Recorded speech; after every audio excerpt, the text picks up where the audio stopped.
তবে জান্নাতীদের মধ্যে এই উম্মতের সংখ্যা বেশি হবে, সুবহানাল্লাহ, এটা সুসংবাদ। আল্লাহ পাক সূরা নিসার মধ্যে বলেছেন, ইন্নাল্লাহা লা ইয়াগফিরু আন ইউশরাকা বিহি ওয়া ইয়াগফিরু মা দুনা যালিকা লিমান ইয়াশা। আয়াতটা খুব ভালো করে বোঝেন।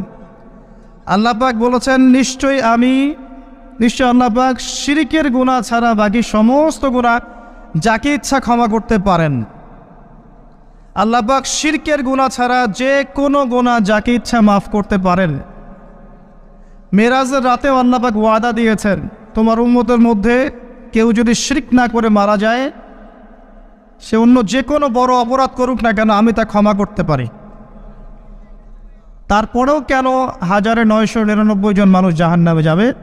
উত্তরটা খুব সহজ, উত্তরটা খুবই সহজ। এটার জন্য আপনাকে পিএইচডি করতে হবে না। তাদের আমল নামে একটা পাপ থাকবে, তার নাম শিরক।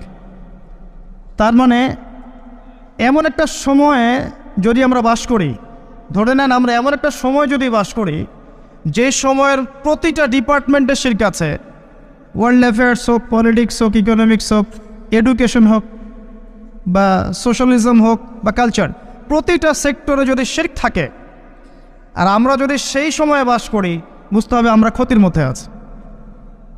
কথা কি বোঝা যায়? শিরক না থাকলে আল্লাহ পাক যে কোনো গুনাহ মাফ করতে পারেন, আল্লাহ ওয়াদা দিয়েছেন। তার